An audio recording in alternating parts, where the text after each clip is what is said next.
Good evening and welcome to another episode of We Are the South Stands. As you can see, I am joined by my good friends Tone and my good friend Pat. Martin is going to be along as well. Steve might jump in, might not. He's only just got here from Manchester, so he's a little bit drained. But listen, it is a very good time to be a Manchester City fan. Because we got a massive win at the weekend. Boys, how you feeling? How you feeling about it? Is this... Oh, good. Do we get carried away? Do we get carried away? Too right, we do. We're the other way when we lose. Not us necessarily, but some fan base, when we lose, they go, bloody hell, we're going to lose, Do you remember these seasons past when we'd win 10, 12, 13 games and then lose one and it'd be, we're shit and all the rest of it. We got questions all over the field. So let's go over the top the other way. We won. We were shit up for the whole game. We were amazing. All the 11 were really good. All the new players were outstanding. No, stay humble. No need to stay humble. Let's just go wild and say we're amazing and we're back. Let's enjoy the step forward for the inevitable 2 steps back. Well, let's get the ultimate. Do you know what? Why not? And on that note, we have the ultimate happy clapper in the house to join us with that, Martin. Right, Martin, let me clear something up. Firstly, 236 of you in here already. I know a lot of you are over from the Mancunian Way raid, so thank you for that. Please make sure you are liking the video. Let's get the likes up as quickly as possible, and then we won't need to keep asking you. And if you haven't already, subscribe to the channel. Martin, I need to clear something up with you, because I'll be honest, I was kind of away in my romantic world for the weekend, but on the way back, I was listening to... No, I was not on TalkSport. Right. What about the taxi? I was not... Because I was convinced... Bro, and I don't know, by the way, the Jackie that calls into Talk Sport, is that I know Tits who Out? that is. It is, yeah. Jackie Tits Allen. Out. Is it Tits Out, Jackie? You're right. Okay, cool. Yeah. So I had visions of Tits Out Jackie and Martin in a car together thinking, Martin? No. Oh, sorry. And was it Wendy? Was it Wendy in the back as well? Apparently, was Wendy and Luca? And Luca? I drive my own car. I was in the blue car park. There is video evidence of me in the blue car park. I was not in a taxi. Or with Tits Out Jackie, or I was with my children and my other half. I mean, I know it takes a while to get out of that car park, so if you need to kill some time, mate, you're more than it makes perfect sense. Sorry. And hold tight, Jackie Allen. We all love Jackie, by the way, but this one is absolutely brilliant. Jackie and Martin's fake taxi. There's your new T-shirt. Yeah, yeah. There you go. Make that one. Quick super chat as well. They're supposed to say Mankway Raid, but it says Wankway Raid. Yeah, is because that the new name for your channel? Yeah. Right, okay. That's an on OnlyFans. Steroids. Defense and midfield with energy and steel, attack on point and direct. Martin, Tone and Pat, fuck to horse. City to... I don't know what the hell's just happened in that super chat. I don't know what happened at the end there. No. Did you, Tone, Pat? You fuck a Not horse? that I'm aware. Not that I'm aware, Daps, if honest. No, I don't recall it. Bro. But yeah, right. So, Martin, you came at the right time because I was asking everyone, do we get carried away? And we've kind of come with the agreement we're going to be happy clappers. So, you can lead the way. I put as the title to this, was that the perfect match? And it just felt like the perfect match. I'm not going to lie. Like, Nico started. Khusanov started. Marmoush started. Erling Haaland was captain. Edison after the midweek. The real Gundogan showed up. Rico Lewis actually started defending. It was like everything was perfect. Am I getting carried away? No, because I will say exactly what I've just said on the Mancunian Way.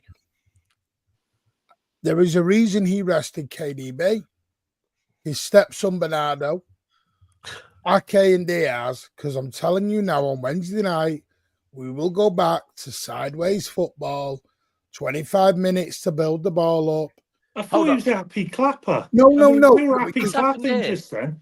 No, And Oh, if your haters got hold of you and actually turned you into a negative bastard or something. It's all this taxi business he's been up to. This is where people don't listen because they all go, all his testosterone. He goes bipolar on different shows. Your testosterone's been emptied, and all of a sudden you're negative. Oh, He goes bipolar depending on what show. Listen, I'm not negative. No, I'm not.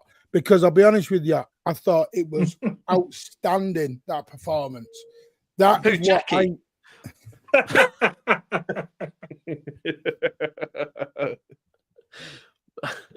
But I will say, he's a 10-10. One thing I can't wait to see is I know that's how we're going to play from next season. That's what excites me. All right. Yeah, that's better because imagine when you've got Nico. Imagine when you've got other people in there. When you've got Rodri and Nico next year. But let's just say one thing, right? Are you saying that against Real Madrid on Wednesday, Nico won't start? No, he will. Right. So, do you not think with Nico starting that straight away it won't be sideways football? No, because I don't think yesterday was just down to Nico, as I've now christened him Baby Rodra or Rodrito. By the way, that means young Rodri in Spanish, Rodrito, as I'm now nicknaming him. Thank you to someone who gave me that in the chat earlier. It's not. Listen, Nico was outstanding. One of the best debuts. I'll be honest with you, I've seen since Ali Benarbia, and you'll know what I mean. I mean, it wasn't quite a debut, was it? But it was a league debut. But you know what? A proper 20 debut. minutes against that was Ali Benarbia levels. What I saw yesterday from a proper real debut. But what I would do is I don't think he'll play Savini or Marmoush in that same way. I think KDB comes back in. I think K comes back in. I don't think Kuhsanov plays. That's what I'm thinking it. But so let's talk. Right, let's start off with Khusanov, by the way. And by the way, can I just say, I've noticed, I put a post out on Instagram on the 5th of February, right? And it's still getting likes. Like every time I look at the phone, it's getting more and more likes with Uzbekistan flags, right? Yeah.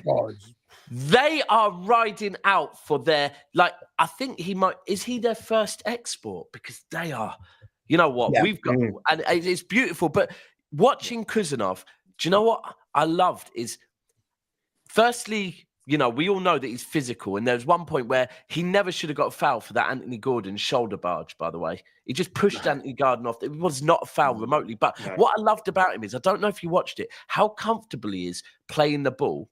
And when he passes the ball, watch, he instantly moves. He doesn't pass the ball and stay still. He passes the ball and straight away knows where he needs to go in case he needs to receive it back. So with him, because I know he's fast, I know he's physical, but seeing the guy's comfortable on the ball, right? But then we move on to Nico, and I think someone mentioned before Gundogan that we saw Gundogan yesterday. We saw what Gundogan is good for, and it is mad how ultimately a DM changes everything. No, because Nico basically liberated Gundo in that midfield. Gundogan can go to his number 8 and just concentrate on one thing. That pass from Gundogan for Marmoush's second goal, if that had been KDB or Phil Foden, we'd be waxing lyrical about it. Yeah. But if you look at the build-up to that, Martin, there's just Foden and Savio on that right-hand side were creating so many headaches for Newcastle that it dragged so many players across. And you watch that one pass midfield into from Savio into Gundogan. I couldn't get over how much space Gundogan had to go forward. You look at it in a way, and it was almost just like, it was basically almost looked like a counter attack. Yet he still had this. Newcastle still had Nico bodies in the half because Nico was employing the space. Which, by the way, no one says Bruno or Tonali were bad. I do think they were bad. I also think Nico was very good because he was actually out muscling Bruno and Tonali, by the way. And I said Newcastle. I said, look, we had a good game, but I think Newcastle, for them, it was a bad day to have a bad day. Yeah. Yeah. And like I said, I'm not trying to do this. I'm not trying to be negative. I cannot, that's why I've said I cannot wait for next season because I know what's coming. But against Madrid, what I would simply do, I know we're talking about Newcastle, I would start that team yesterday, play them, just go for it. Because listen, you 1 goal down, go for it. Go for it. then you can, once you get a goal or two up, then you can start slowing it down. Like we did a couple of years back in the treble season. Slow Martin, it down. look at it this way for Madrid. What we need to go out there and hit the ground hard in a similar way to what we did in the first half against Newcastle. Do you think we would be able to do that? Do you think we'd be able to do that with KDB and Bernardo in the squad? No, on midweek? Bernardo's too slow now. KDB slows it down. We're talking legends of the football club, by the way. Yeah. And that was the thing with Nico yesterday, right? And to be fair to Gundogan as well, the way Nico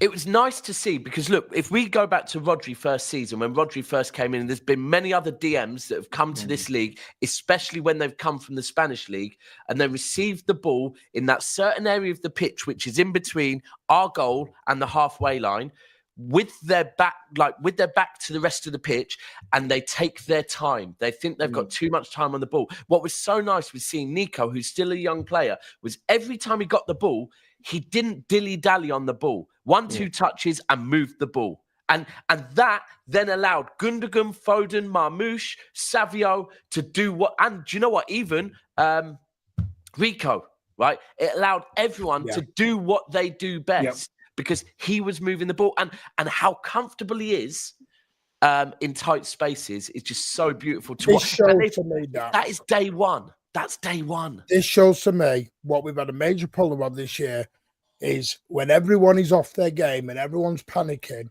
it has a domino effect on everyone through the team. Yeah. What you saw yesterday with the Gundogan and a Rico Lewis, when everyone's doing their job and they're backing each other up and we're moving the ball at our pace, they can do it. But they need everyone else around them. This has got to be, and this is my thing with this pace thing, is no coincidence when we played Arsenal, we slapped them 4-1. We beat Chelsea like we did the other week. We beat Newcastle. Even when we played Real Madrid 2 years ago, we beat them, was it 4-0, wherever in the treble season? 4-0. It was with pace, tempo, and with a purpose. When we do this 500 sideways passing, we are playing into the opposition's whole game plan. 100%. And do you know what? Even if you go back, and this is one thing that I always think with City is you talk about the Pep era, but you can actually take it back before Pep. Same, the second season under Pellegrini, it was so much tiki-taka sideward passing, and it kind of, we lost complete momentum. Pep first season at City was kind of similar, and then all of a sudden we got the pace going. I think. Oh, sorry, Daps, you're going to say something. No, I was just going to go through the super chats. Then we have a guest that we're going to bring in quickly. He's not going to stay for the whole show, but right. So we've already done that super chat. Thank you. Shout out to Adam MCFC Quinn saying yes, boys. City will win 5-2 against Madrid on Wednesday night. On Wednesday. Next Sunday, we will win 3-1 against Liverpool. Listen, if that happens, then... It's amazing what one result does for everyone. Everyone goes complete 180. So why not? Smacking everyone now. I love it. Sorry, correction. Pat was in bed with Lily Phillips. He wishes. Can you even... No, I was about to say she's a lucky girl, but I think I might retract my statement. Right. Yeah, I would say look her up, but don't. Next one. Pepper's been a coward this season. Martin is right. And finally, from Glorious, that was from Glorious MCFC 10. And finally, LB saying, "Don't think Pep will risk Haaland." He went down. Well, he's fine. Training all day. He's fine. I think he's playing. I think he's fine. But anyway, listen, we have good friend here who did a preview with myself and MCFC lads, which ended up a Haaland Isaac debate. I actually called him at half time because he does watch-alongs during the game while I was out shopping, and just said to him, there's a late incomer in the Haaland Isaac debate called Omar Marmoush. Geordie, what are you saying, bro? How are you? Yeah, man. Shout out to you lot. Shout out to everyone on the panel, everyone in the chats. You get me? We got to the new channels doing well. You had to bring up the Isaac. I'm still rattled. I'm not 16 trips to the Etihad. Yeah, I'm aware of the stats. I didn't know it was that bad, but 16 losses. Yeah, but it's understandable. It's Man City, innit? Like, but yeah, congrats, innit? Like, let's not get it twisted though. No excuses. But this was not the Newcastle that we all know. But credit to City, you know what I mean? They literally cooked us. Newcastle never turned up. I think you Shocking. actually started the game all right. Nah. Trust me, ask most Newcastle fans from the get-go. I just knew it was a bit weird. It was weird. I think we give you too much respect. That assist from Edison, criminal to even allow him to push that forward. Trips, yeah, it's oh mate, I'm rattled. Yes, it's Man City, so obviously you know that can happen. You get what I'm saying? But that day made City look like the Man City of old. You get what I'm saying? Like I genuinely told you in the preview with your other friend, this is the first time since the new Man City that I actually had optimism. It sounds stupid now. I thought we could actually win at the Etihad. I genuinely thought that. I thought our legs. I know you got the new guys in and that in midfield. I just thought our midfield, even though Big Joe wasn't there, Willock was awful along with the rest of them. I thought our legs would actually, you know, Bruno and Tonali. I thought they would dictate that midfield. Well, man, what one to be. midfielder can do, yeah. And I guess one thing I would say to you as well is, I know Isaac isn't there yet. He's not there to captain teams yet. But you know, Big Earl, he's at that level now. He's captaining teams, bro. He's captaining teams that are beating Isaac's team 4-0. So who's that? Who's the captain? Oh, Haaland. Oh, it was Big Earl, yeah. Yeah. So yeah. You had to bring up the Isaac Haaland thing in it. I thought you'd give it a break today. Like, you know what I mean? Like, No. Like, I won't give it kill a back. man while he's already down, you know what I mean? Isaac never had a sniff. No, Khusanov pocketed him, to be fair. The young 20-year-old absolutely pocketed him, if we're being honest. I wouldn't say that. I heard that before. I wouldn't say that. I would. I'd just say that. You would say that? Come on, man. Look, man, the whole Newcastle Exact on the side of milk cartons. Look, I like that one. No, let's look. I'm not gonna lie, man. I'm mad disappointed, and it sounds crazy. Haaland got an assist, actually, by the way. Haaland got an assist, so it's mad because you're always one that's telling me that apart from goals, Haaland does nothing. Very mad that he captained the team and got an assist against your team. I didn't. Does nothing. No, don't put badness on my name. I didn't say that. All I was saying was when comparing Isaac to Haaland, I just said Isaac could add more into a team. Didn't add no assist. Haaland did. Sorry. He didn't add no assist for your team, but Haaland did. Brother, it felt like Man City was against Man City. That's it. Newcastle was non-existent. You get what I'm saying? From I saw Bruno in the tunnel trying to pump up Fabian Schär. He was awful, and he's looking for a new contract, by the way. He looked disinterested. When I started to see the players walk around the badge in the tunnel, I thought, what's going on here, man? What's all this woke business like? This was a 6-pointer. We're both on level points. Yeah. Goal difference wasn't much of a difference. And I thought, this is, if you're going to try and get Man City at any time, it's now. For any teams, it's this season. Because next season, I think you lot are going to absolutely cook.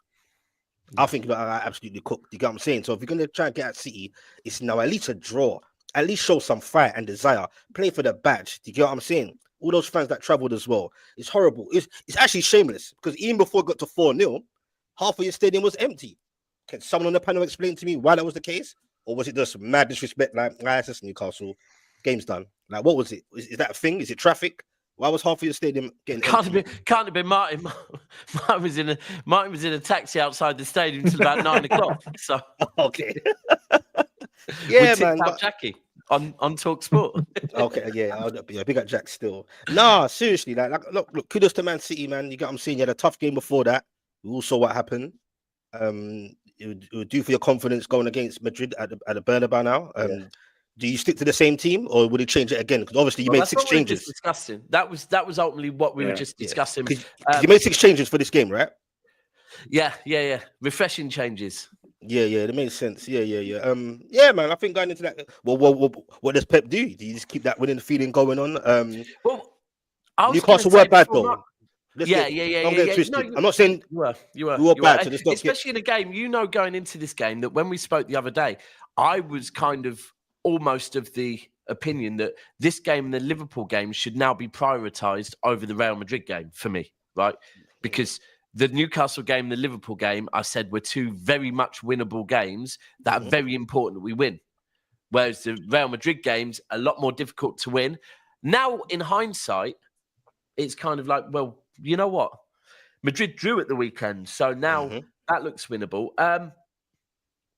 One thing I just want to, I don't know if any of you lot saw what Marmoush said after the game that I think is so good to hear, right? Because there's been a lot of reasons to why City have been as bad as they've been this season. And one of them was that, you know, a bit the team spirit seems to have gone. I don't know if you saw, but Marmoush said it shows a team that the harmony within the team that is getting better and better, within a squad is getting better and better.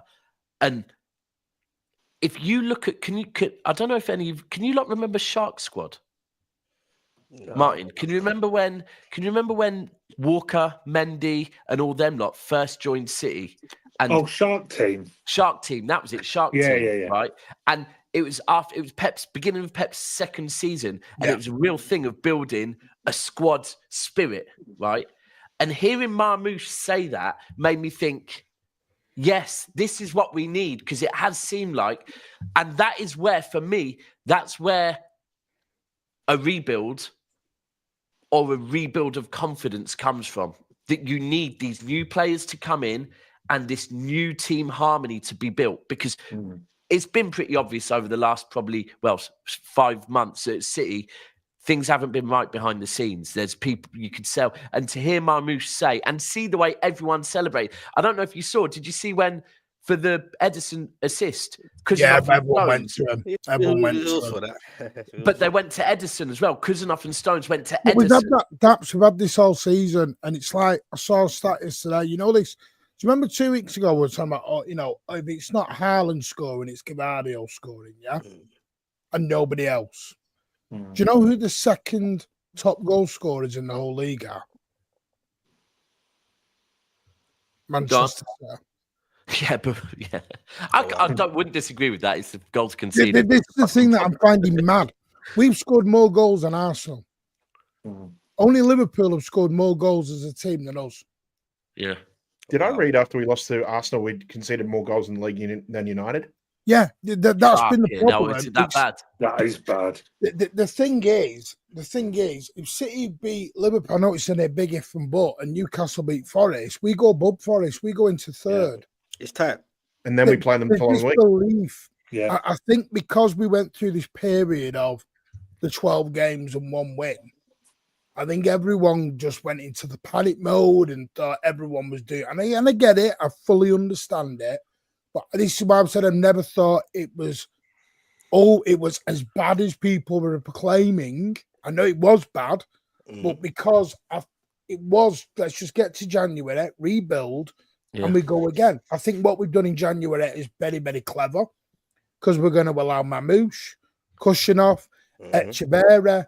We're going to allow Victor Hayes, who, by the way, I felt sorry for yesterday when he couldn't get on. Yeah, he was coming on. Came to the touchline, and then Haaland's injury killed him. Sorry, just a quick one. Anyone in the comment, did I see something the other day that Echeverria got injured? Yeah, he's injured. It's only a couple of weeks though. Oh, okay. What is that ended his? So is that ended his tournament? I think so. I think somebody said it was over. Yeah, but do you see how getting players, Man City can just go out and get players and freshen things up? Yeah, not just for the harmony and the morale, but even just for competitiveness. You know how it goes with all men in it, like egos and that. Dread. We can't do that. Well, perfect segue. Perfect segue. Because you saw what happened on Friday. You're saying you can't do that. But listen, we've been fighting your fight in the courts, and I was gonna say, and listen, maybe that's why you rolled over and let us tickle your belly, because you know that we're doing great things for your club, trying to help your club spend money. Because by the looks of it, you're close to being able to spend money. So again, look, I've always said it, innit? It's like having a young son and a dad. You get me? Man City's Newcastle's daddy, yeah? And one day we want to be just like you. You get what I'm saying, bro?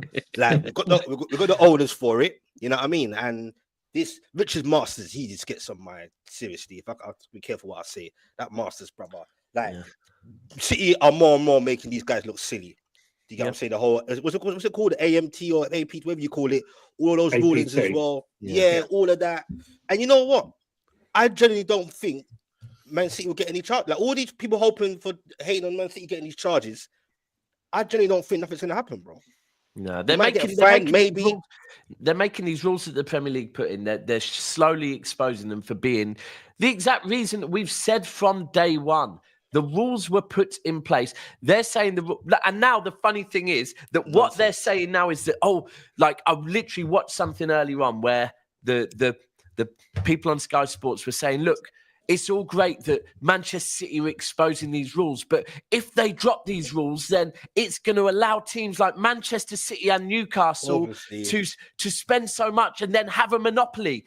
Right. And let's be real, the rules were put in place to make sure that Manchester United, Arsenal and Liverpool kept the monopoly. So now that the shoe's on the other foot, they fucking hate it. And it's so, don't forget, as soon as Newcastle had a takeover, you started seeing all these other rules start slipping in. You get what I'm saying? All of a sudden. And when they talk about all this PS, look, they come with this nonsense. And there's some understanding to it. You know, like the likes of Berry, that's been, now they're just extinct or whatever. They said it for the likes of those teams, etc., etc.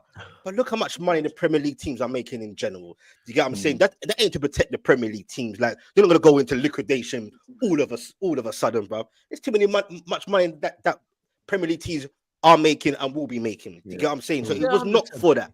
Not for that. Bro, the mad one is that Neville broke it down. Before Neville flip-flopped, Neville broke it down and pretty much said, look, owners should be able to spend what they want. We get that financial fair play is supposed to be there to stop, like you said, things like Portsmouth happening, where owners come in. And do you know what? It nearly happened to us when Sinatra took over. Sinatra was paying out crazy wages and bought players with debt against the club and everything, right? That could have took Manchester City down forever, right? Definitely. What should happen is, and that's what financial fair play should be in, but our owners have never been doing the debt against the club thing. They've never done that. So the whole thing is, I think Neville said it once, what would be spot on, is that owners should be able to spend whatever the hell they want, but they should have to put money in a pot somewhere so that if they ever decide to leave, there is money there to pay the wages so it never happens. And it needs to be independently regulated as well, Dabs. And it has to be independent.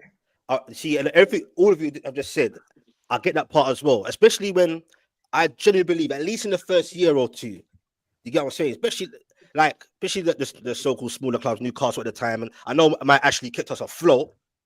He kept us in a good financial balance only because he was stingy. He was literally just a business. You get me? He didn't give a damn about competing.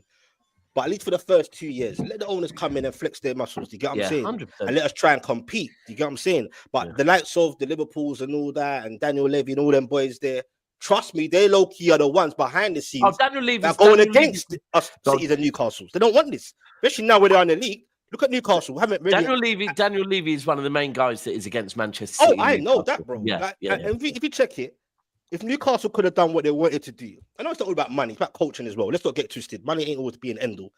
If this Newcastle with Eddie Howe, whether he's there for the future, whatever, I reckon if he could have flexed our muscles how he wanted to, this league could have looked different in the last 2 seasons. I genuinely believe that. Of course it could have. Going for Newcastle. Like, genuinely, the fact that we can... Look, this is our fourth transfer market and technically third or fourth where we're technically still letting players go, but bringing no one in.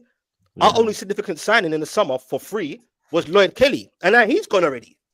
But Newcastle, these rules were brought in, I think it was December 22 or December 23, to stop Newcastle buying in January to strengthen their team to get the Champions League spot that the Arsenals of the world want and the Liverpools of the world want. And that's what stopped them. And I've had this argument on all the shows with Martin on there as well, and Pat, I'm sure, where we've said it's not fair, it's not right. Aston Villa, the exact same situation. Villa, when bought players, bought well, got in the Champ League, they're still in it now. They can't spend. They've got to loan players, and they had to sell Douglas Luiz just to balance the books. How is that fair to Manchester United, who are currently 15th, by the way, going to spend 200 million on absolute shit again last summer? And then we'll get to this summer, Manchester United will finish, say, 12th, 13th, wherever they finish. Whoa. I don't know about that, you know. Probably I'm not sure the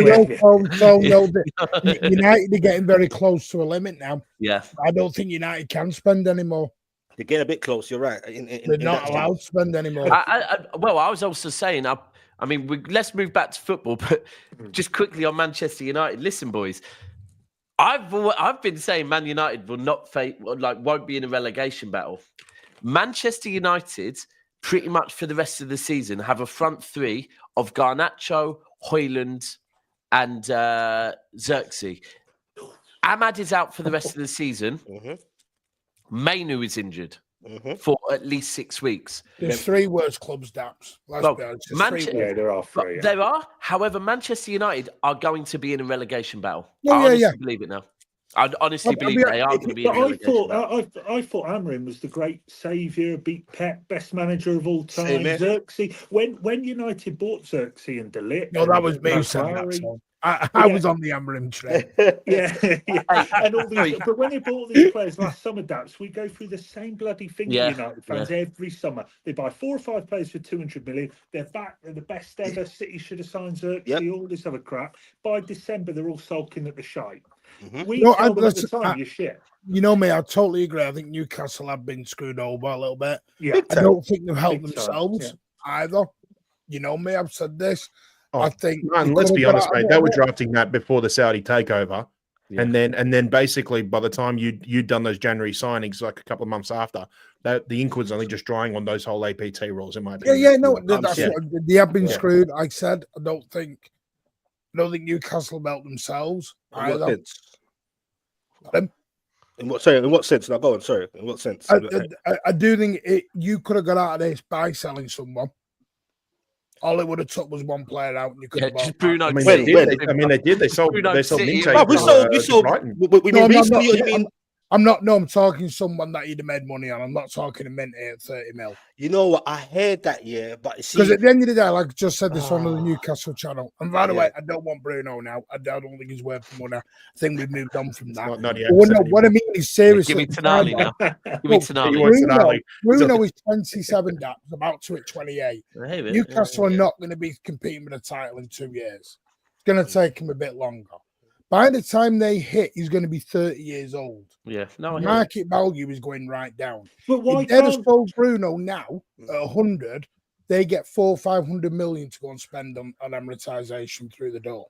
You know what? Newcastle could challenge. I think Newcastle could in a couple of years. Not in 2 years. Be able to. It depends if you can spend, but that point you made is good because on the other channel, Loaded Mags, people looked at me a bit left at the time, but I just see it as it is, isn't it? I said, there's a question said, if you had no choice but to sell one of the big players, who would it be? And I immediately said Bruno Guimaraes with no hesitation, in a sense of, yes, he's great, but he has his moments. I think we could, still, like, I'd rather have him out than anybody, other big boys. Yeah, definitely not easy. You get what I'm saying? Yeah. But at the same time, you got to fight against these people, man. It's like, why should you have to? It's sad. Look, we already sold a lot of decent upcoming young players. Elliot Anderson from Forest. Minte, do you get what I'm saying? It's crazy. Like Elliot Anderson's not going to compete for you in the Champions League.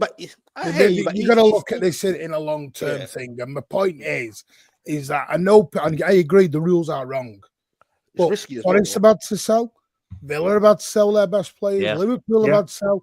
City only get away with it because we've got an academy where we can make a shit ton of money out of. You've got to admit, it's coming. Yeah, it's coming. Newcastle fans don't want to sell anybody. You want to buy and not selling it, and you can't have the best of both worlds. So that's what I mean. You're kind of doing yourself in at the same time. But then we're F them, bro. But then there's no point then. You know what I mean? Because it's like, okay, keep sending your best players. Sell one player and you're back. They shouldn't be selling. Let's move back to City. And Liverpool had to sell Coutinho then. Come on, Tone. You're not being fair on that one. Villa had to sell everyone. But Newcastle just had to sell Duran. But Newcastle should not be selling Isak to Arsenal or Bruno G to City. I never said to this isn't about a Bruno to City thing. I'm not bothered about that. I'm saying Isak. Why I'm not. I didn't say Isak. What I'm saying is why are Newcastle adverse to selling nobody and everyone else has to sell their players? I think they're saying about buying, not selling, from what I understand. Newcastle was stopped from buying people and for players. Yeah. And my question is, why are they not allowed and teams that aren't also in the Champions League are allowed? Why are Manchester United spending 200 mil and Newcastle are not? Do you know what? Before we move on from it, there's a simple answer to this. The reason that Newcastle aren't allowed to, and Manchester United are, and let's be clear with this, because Manchester United, Manchester United earn enough money every season to just pay the interest on their debt. That is it, yeah? Right? The reason that Manchester United are allowed to continue to spend so much fucking money and Newcastle aren't is because the Premier League rules are so dog shit. That is the truth, right? Correct. Simple and short. The fact that Manchester United, the team that clearly are in the most debt in the Premier League, I would say without knowing the facts, but the fact they earn, Man United, the biggest club, earn the most money, but they only earn enough to pay interest on debt, tells you that they are they're in the biggest debt. Yeah. But they're still allowed to go and splash that much every single season, tells you how wrong the rules in the Premier League are. But let's move back to football. Pat, Omar Marmoush. Wait. On that note, I'm going to leave you City guys. Thank to chat you. your City And, talk. listen, I ain't going to sit here for another half an hour with City. You get me? You know, it's all love. Thank you. And listen, I wish you the best of luck in the Carabao Cup, bro. Yeah. Listen, Go and beat Liverpool. Now, Because let's be go honest, and mate. push out. Let's be honest, mate. If we see Geordie armpits, that your club changes forever. Yeah. I hope Yeah. so, It brother. changes forever. I hope so, Yeah. man. And we will see armpits because none of them will have shirts on in true Geordie fashion. Anyway. Last one, lads. Love for Geordie, bro. Can I just Okay. say that? Because I know I'm going to get a lot of haters. I don't have an issue with Newcastle. I'm saying I understand both sides of the coin. I'm just saying is Newcastle could have helped themselves at the same. The trouble is they're in a rock and a hard place. They want to go places, but they want to keep the best ones, but they need to make money.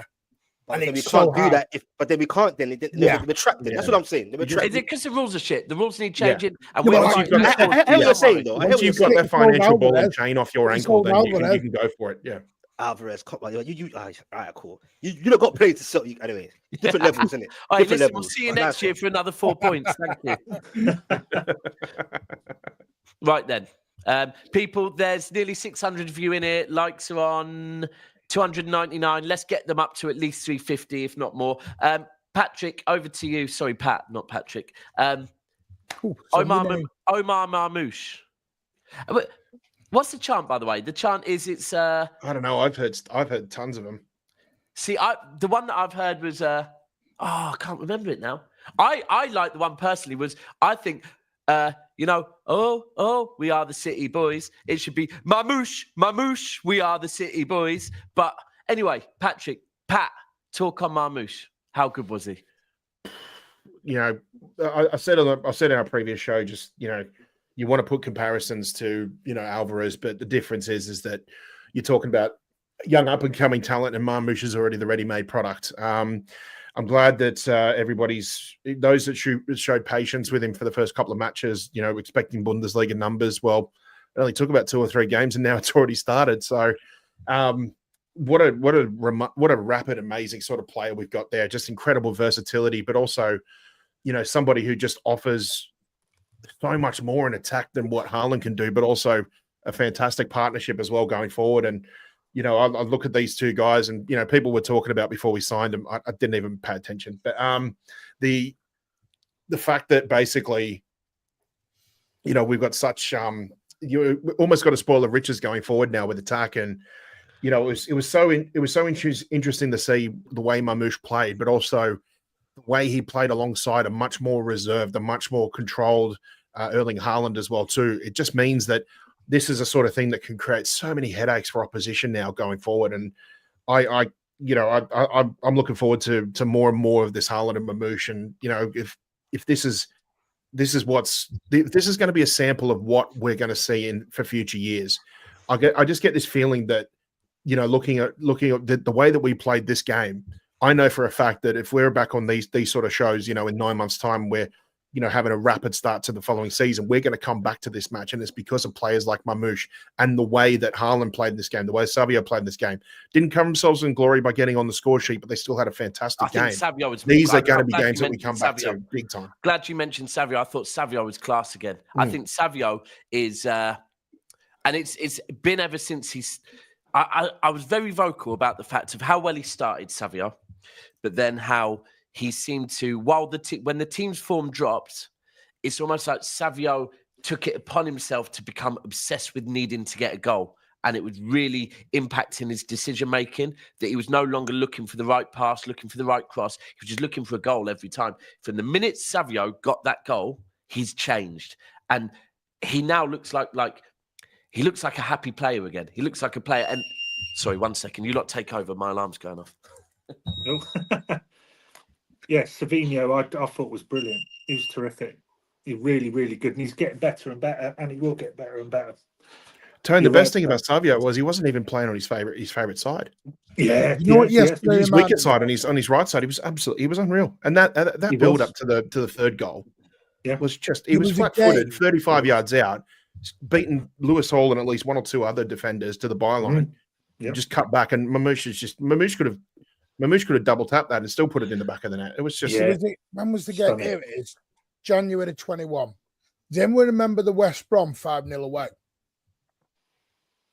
January. It was a night game where where Cancelo just ran in everywhere. Yeah. We wore blue shorts with. Yeah. Remember how nobody had a set position? Everyone was just going where they wanted, freedom, and were rotating around. Yeah. I think it was the false 9 season. That yesterday reminded me of that. I had Savio as a winger, but then coming inside. Marmoush as a winger and was going from right to left to middle. I had Rico Lewis going. People yesterday had a freedom I've not seen all season.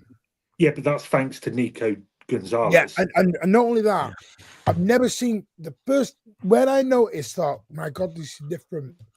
Like I said to you on the other one, we're doing that tippy-tappy stuff and Khusanov and Nico, because they both did it actually, just smacked the ball at the field.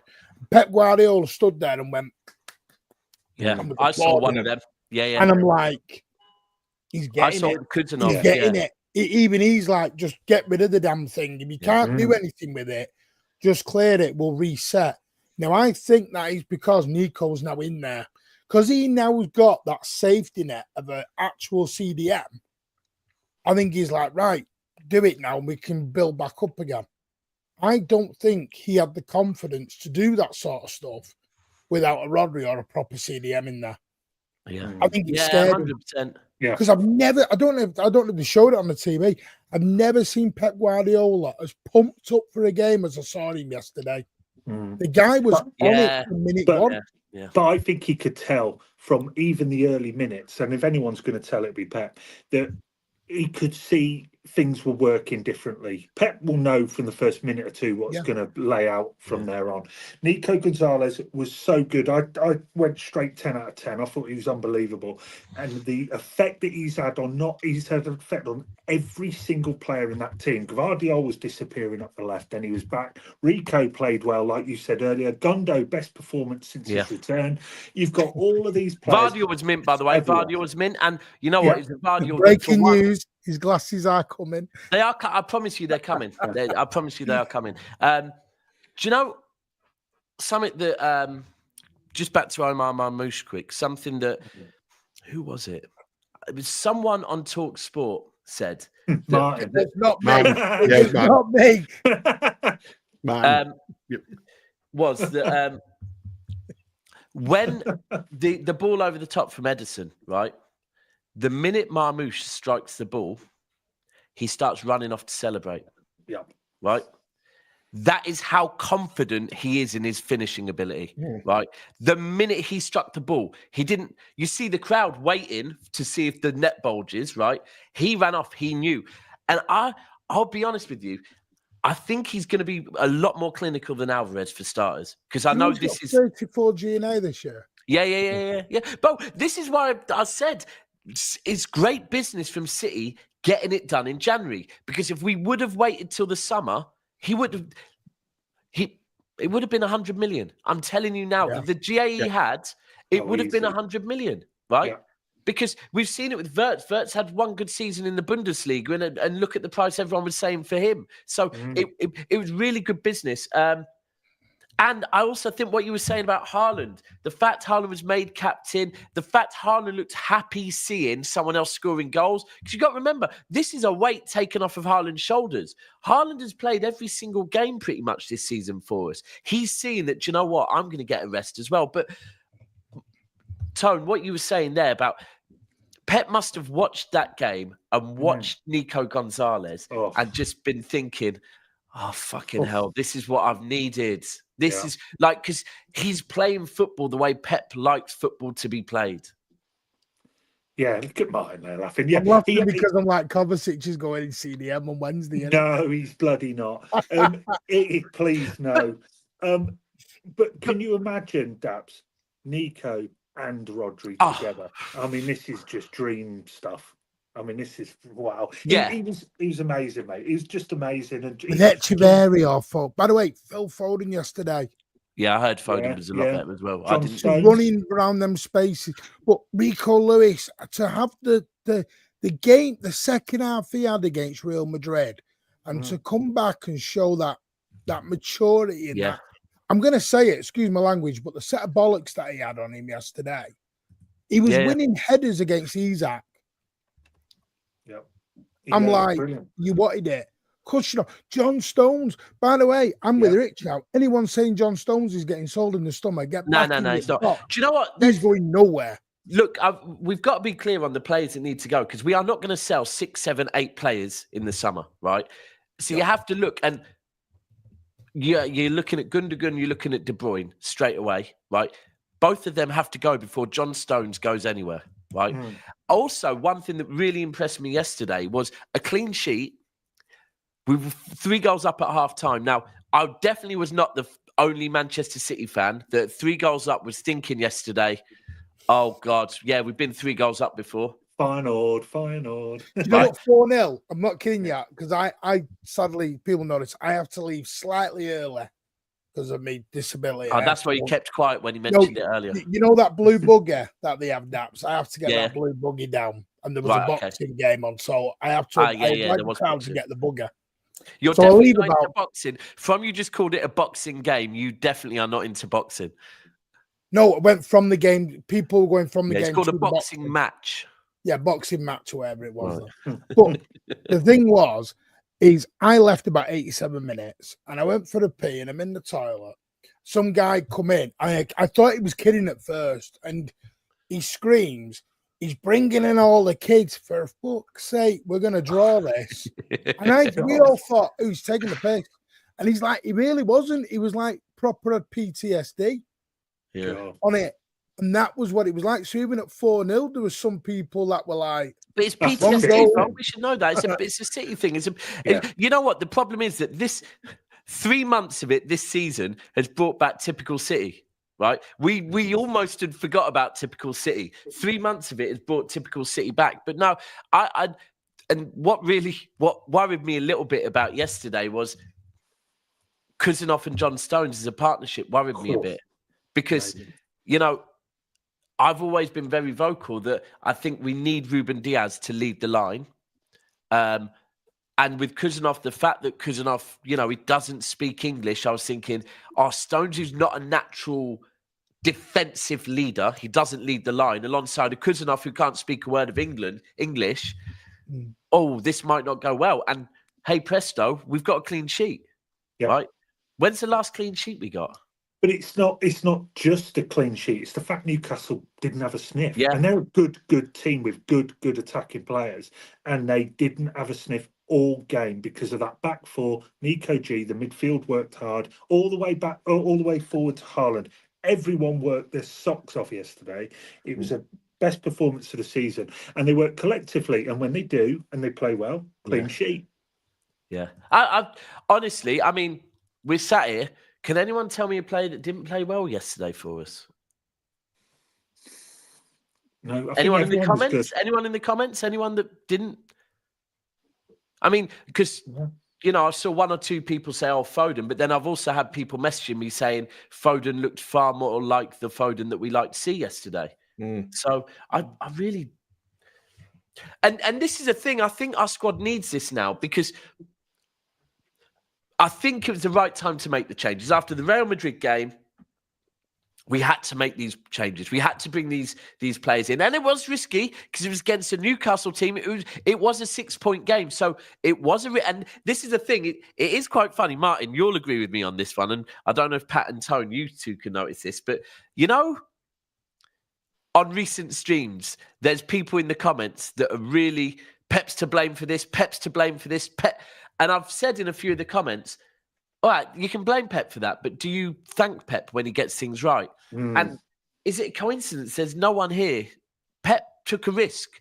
It was a big game, and he took a risk. Brought the 3 players in, 2 young and Omar Marmoush in, and masterclass. But now this is interesting. Moving on to the Madrid game, because some people live in negativity.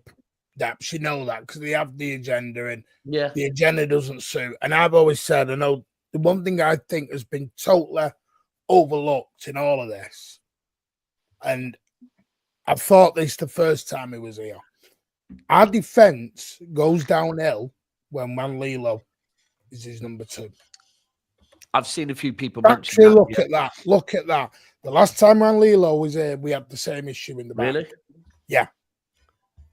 Maresca was his number 2 when he won the treble. I've seen a few people calling out Lilo as well. I'm not sure Lilo's a great number 2. I don't think he'll be in next season. I'm just looking at the 2 times he's been here. I'm not sure defensively Lilo gets it. Yeah, I don't think. I get what you're saying, Martin. I think we were much more sound when it was Rodolfo Barello. Yeah, it's because we only have our dodgy times when Lilo's been here, so that's why I'm not putting it as much on Pep, because this is a coaching squad that he has around him. Yeah. Sorry, just laughing at that comment. Sorry, just got a super chat. Big up, how good was Nico and that baby Khabib from Josef Fritzl? Rodrigo. So what we thinking for? Look, I fly out tomorrow morning to Madrid. I'm a lot more positive than I was 3-4 days ago. I was thinking, literally, this is just a holiday. I don't know what I'm doing here. Now all of a sudden, I'm thinking, do you know what? I think Pep's now got headaches, right? Yep, nice headache. Good headaches. Diaz has got to come back in, right? Yeah, I think he's trained Diaz today. Yeah, Diaz has got to come back in. I think it's going to be. Do you think it's Diaz and right? All right, I'll put one out here. I was all for against Real Madrid in the first leg, Khusanov on the right. Okay. Now, people said, nah, you can't throw Khusanov in against Real Madrid, right? Cool. Khusanov has now played 90 minutes or close to 90 minutes. I don't know if he came off or not, right? Alongside John Stones. Yeah. Against Newcastle United, who were on form going into the game and had a sterling performance, right? We get against Real Madrid, you have to bring Ruben Diaz back in. Do we now push Khusanov outright to deal with Vinicius? Yeah. Pat, would you have that? Tone? Either of you, whichever. What, Stones or Kuhsanov? No. So you keep Stones in. You bring in Diaz alongside Stones, and you push Khusanov out to the right. I would have Stones. Shout with Stones though. That's 270 minutes of football, possibly longer in 6 days. That's a fair point. Yeah, that's a big call. Yeah, it is. But I think. Do you know what? I kind of thought that at the start of this season, I think at the start of the season, Pep did this. And I actually think that this is a season with John Stones where it says, do you know what? We're not. And the key is, Stones, are you fit? You've got to have if he says, I'm not fit, I'm knackered, fair enough. But if Stone says, I'm ready to go, Gaffer, I think now it's one of them places where he has to play. Like, because we can't just keep, all right, we've got to protect John Stones. We're at a point now where this is do or die. My back four is Stones, Kuhsanov, Diaz, Gvardiol. The reason I'm playing Kuhsanov is, I don't know, because we noticed it in the ground yesterday, Kuhsanov was basically going to right back anyway yesterday. And let me be clear, right? When people say Khusanov is not a right back, I am not talking about Khusanov doing a Kyle Walker right back role. What I am talking about is basically it being Sky Sports, the way they will put it on is Gvardiol, Stones, Diaz, or Diaz, Stones, you're playing it as 4 centre backs. But then what will happen? This is a 4 centre backs thing, the exact 4 centre backs thing. Gvardiol will go up and it will become 3 centre backs with Diaz, with probably Stones in the middle or Diaz in the middle, Stones one side, Khusanov on the right hand side. So he's actually a right centre back. He's not. I'm not thinking Khusanov's going to do a prime Kyle Walker or Reece James or anything. But Nathan Ackey's not fully training. no, and So, Victor Hayes can't play. Yeah. So the reason I'll tell you why he won't play John Stones as right back, because he likes to invert John Stones. Yeah. I don't think Rico plays. So it's for me, and it'll be Khusanov, Diaz, Stones, Diaz, Gavardio. Yeah, that's what Diaz and John Stones will go invert and help Nico. Yeah. Maybe that. And the beauty of, look, there's no coincidence with Khusanov that Khusanov has got pace, right? With Walker leaving, the same transfer window, we brought in someone with pace. And I'm just, maybe it will be that. I do think Khusanov's role will be to handle Vinicius's or Mbappe's pace, right? Has to be, because there's no one else that can deal with that. And the only other options is Nunes or Rico. And I want it. I think if we went into this with a goal lead, I think people would have more question marks. But if you're going to be a goal down, there is going to be a sense of a free hit, and you might as well give these young guys a go. Yeah. What a great learning curve for Khusanov. And just regardless of what happens in this game, that is a huge learning curve, a huge learning experience for him going forward if he's going to stay at this club for a long time. I agree with you. Yeah, I agree. 100% Nico. Somebody said it in the chat. I think Jam said it. Nico Gonzalez must start. He absolutely must start. And also, I don't change anything from the Newcastle. Savinho, Foden, Marmoush, Haaland all start. I don't care about. I mean, it's not in that way, but De Bruyne should not be starting this game. No, he absolutely should not be starting this game at all. And Doku, he's good to come on for half an hour if you need a goal. But that front lot and Nico G onwards should not be changed. The only thing that would change is Diaz. Yeah, do you know what? And actually, if we're talking, maybe Gundogan. Do you know what? Maybe Gundogan for someone, right? But I would say that if we're talking Gundogan and we're talking Kevin De Bruyne and we're talking Bernardo Silva, we are talking 3 senior players. In fact, 3 members of the 5 leaders of City that have won everything, right? They should get it, right? These players at the weekend have just put in a great performance and have earned the right to play Real Madrid, right? Now, even with De Bruyne, Bernardo and Gundogan, if it was Gundogan, if we rested them, then they know that they're going to be starting against Liverpool at home, right? Which is equally as big a game, right? And do you know what? De Bruyne, with 2 games rest against Liverpool, could put on a great performance again, because this is where we are now. If we can start resting De Bruyne actually could start performing well again, because he hasn't earned the right. He didn't earn the right to play the second leg against Real Madrid in that first leg. He didn't. He's one of our worst players on the pitch. So, the only thing I'd do, Bernardo out for Gundo. Yeah, I agree. Maybe, that one. That is the only thing, because Bernardo gives you. Because listen, Bernardo's been very stinker, not been good, but he's had a rest now. Yeah, proper rest. Who? Bernardo. We got a rest of them. Yeah, Bernardo. It has to be in the middle, not on the that's what I'm saying side. For Gundo. Please, not. That's what I'm saying for Gundo. Play Marmoush, play Foden, play Savio. I am a big believer. If players are in form, play them. Play with them. Or if you don't, their form can quite easily drop. Because I'm telling you now, I'm sorry. This thing, I'm not going to do this sentimentality because it's KDB or it's.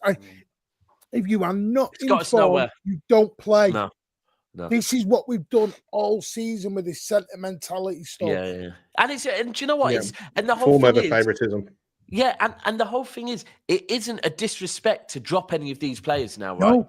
There's no disrespect in dropping. And do you know what? A prime example is Kyle Walker. The season before he got made captain, he didn't play in the Champions League final.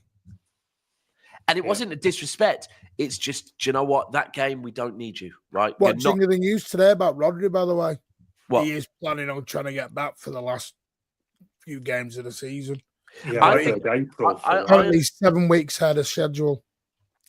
Again, I will remain consistent on this, right? Unless Liverpool absolutely capitulate, right? And the last couple of games of the league, we have a chance of winning the league, which we all fucking know is not happening, right? For me, The only games I would want to see Rodri in this season would be if we get to a Champions League semi-final or final. Other than that, I do not want to see him this season. There is no I don't want to see him to a reason Club World miss him. Cup. I don't And want to see him. I don't I think, think and do you know what? I Club think, World Cup, and if he starts, he only plays 60 minutes each game. yeah. And I think now with the way Nico's looking, I think Pep will also be saying, nah, we're not risking that. Because next season, 105-point season with Nico and Rodri is sent. but I do see your point with Rodri. But if he starts, let's just say the middle of April, towards the end of April, then Manchester City, Pep clearly feel he is ready to play an hour, because they're not just going to go, let's rush Rodri back anyway. No. They know how important he is. Pep's already commented, say, we're not. Rodri can say whatever he wants in the media. I decide we're not rushing him back, no matter what he says. So if he starts the middle of April, then he's ready to start the middle of April. Yeah. I'm going to say 7 weeks, apparently 7 weeks ahead of where he should have been initially. Yeah. He's basically ahead of what the initial timeline was for this kind of an injury. Because you remember, he was off the walk, he was off his crutches a lot earlier than anyone. Yeah.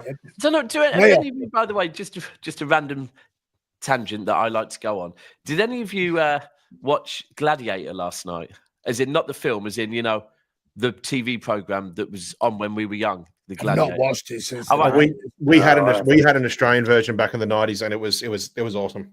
Yes, I think they actually did a crossover. I think they did the UK against Australia. They did an Ashes. They did like an Ashes. Jet and Lightning were elite, right? No, we had amazing. I don't want to see it now.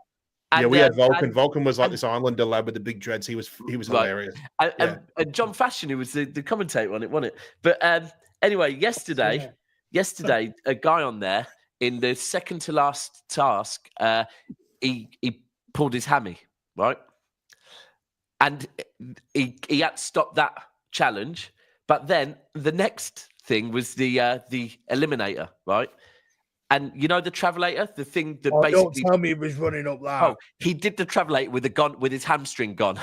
And the first time he went on it, he fell flat. He literally did one sprint and fell flat on his face. And I thought, this could be Rodri. This could be Rodri if he comes back too soon. I did that in a badminton thing. I went to play badminton and I tore my calf. I had a 6-7 inch tear in my calf, and I still played badminton. The next day, they put me in a boot. I went to A&E, I'm in a boot. And I was like, I'm still running around in this big boot. See, this is why people say muscle injuries are worse than bone injuries. Because I snapped my fibula back in 2022. I was out bushwalking, just not far from where I lived down southern Sydney. And there was people like in the bloody physio next to me that had muscle injuries that they'd had like 12 months prior to when I'd done mine. And 8 to 12 weeks after I broken it, I was back at work. I was fine. Yeah. This is why we look at Oscar. When we look at Oscar Bob, we're not worried about what's going to happen once he's back again. It's just a broken. It's just he just keeps getting re-injured. I just feel for the fella. Yeah, I do. Last thing, just really quickly on the whole Rodri Nico thing. The fact that Pep actually in his interview came out and said he's like a baby Rodri. Yeah. Pep's usually quite, tries to hold back a bit on those type of comparisons. Like, whenever anyone tries to talk about anyone being like Messi, and he goes, no, there's only one Messi, right? Exactly. On this, for him to, he's literally praising the board and saying, I wish I met Jet once. For him to be talking about Nico in that. And I wish I did. Bushwalking with Jacka. Hey, sorry, can I just say a name that? So on Never a Foul, which is a lot more immature than this channel, so I fit in really well there. They come up with names for players, and the one that I heard today. So there's Scammering, right? But the one today for Amarin, that is very fitting for Valentine's Day, because I'm sure and it's also very fitting for Martin, Jackie, and Fake Taxi. Instead of Ruben Amarin, it was Lube and Hammer In. Do you know how old Jackie is? With respect. We've got a lot of love for Jackie. I know, but dude, I'm only 42. Come on now. Well, it's not our fault you share a car with her. Yeah. But I don't. Rumors are talking about the glory days. Well, I'm glad you said glory days and not something else. Glory. Oh. Andy went there. Anyway, I tee it up, you knock him out. right. Anyway, That's what Jackie said. Yeah. Jesus. Anyway, right. I think we had 2 more super chats. Mark is saying 120 quid on Spuds winning. Nico gave us a spine we've been missing since Rodri was injured. Great show, guys. Appreciated the super chat, Mark. And finally, LB with Echeverri starts for Argentina. Oh, wow. Brilliant. So here we are risking injuries. Do you know what? I'm not going to lie. A final for your country, and I know it's for the under 21s or whatever it is, but I kind of understand why. Why he would start that. Oh, and one last one. And let's be honest, he's going to be slowly rotated as well too. He's just played 12 months at top level in South America. He's not going to come in and play every 3 days. No, he's definitely getting the rest. He'll get a good couple of weeks off for us as well. And look, all of these players coming in. We're going to have Bob coming back soon. We're going to have Echeverri joining us. Yep. This is what we need. Because then all of a sudden, your Gundogan's, your Bernardo Silvas, your Rodri's when he comes back. Sorry to jump in. Echeverri is travelling to England to join City at the start of the week. Lovely, but he'll still be given a rest. Yeah. But ultimately, that's great. All of these players coming in. Shut me down then. Martin will be following him around the academy for a few days. But it means that now all of our players can be given rests, and all of a sudden we're looking at the bench again, and we haven't got 2 goalkeepers on the bench. We're actually going to have some players off the bench that can come on and impact games. It's not just that, Daps. It's the average age of the squad, which suddenly now, a month later, looks phenomenally and much better. And after the summer, will look even better. Suddenly now people are going, look, all these young players City have got. Flipping heck. Just a month ago. Did you see our bench yesterday? Yeah. De Bruyne, It was 2/3 of the way down and it got to Bernardo Silva. Bernardo. This is more like it. This is more like it. Victor Hayes. Yeah, and we've got 6 players missing. And there's still no Asher, still no Grealish, still no bloody Diaz, Rodri. still no Bob. Yeah. Well, you know what they say, Martin. Why have Ake when you can have Jackie? Still no Echeverri. And then, by the way, someone else who's never Ake and Jackie. Ake and Jackie. Has anyone been watching Juma Bar for Lons yet? No, is he? I'm just asking because I haven't been. Well, I won't see. I thought you were going to tell us something. No, I'm not doing a scouting report. Right, we'll leave that to Nobbins. Right, so shout out to True Dogs as well, saying, keep it up, boys. Great channel. Love seeing the hunger back in the team. Absolutely. If we go down in Madrid, I want to go down fighting like dogs. So, look, this is where we are now. Look, Liverpool next weekend. That is a massive, massive game. That's where I am very much. Let a very similar team. Let the young lads out against Madrid. It's a free hit, right? It is a free hit.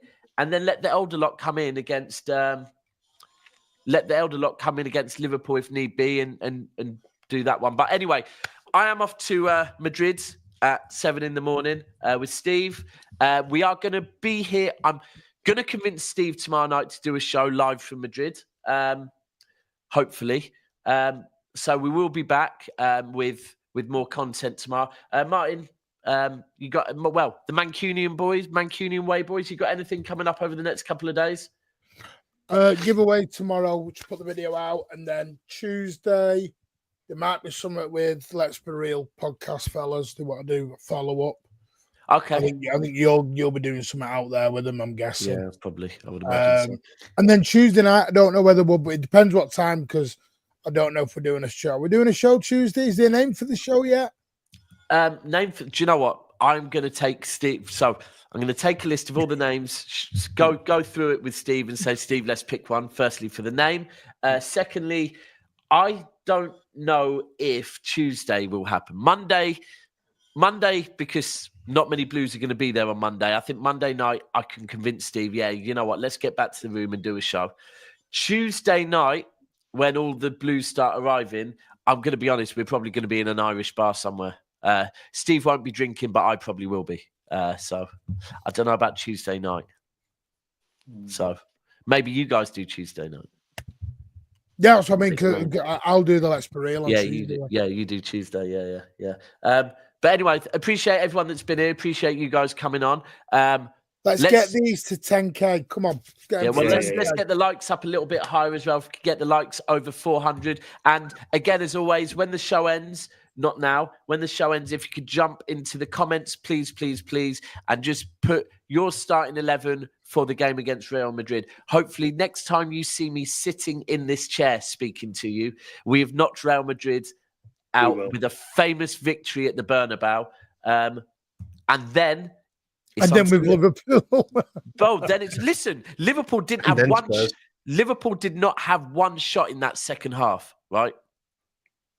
Not one shot in the second half. You do know Monts is going to give it to you if you get beat. Of course he is. Of course he is. Oh, listen, I'm the elephant this year. Elephants never forget. I'm never going to be the humble guy I was for the last 4 years with that guy. Monts will be fetching my drink, fetching my ale, because I am parched for the rest of eternity. Because next season, we're winning it all. Anyway, on that note, we're out.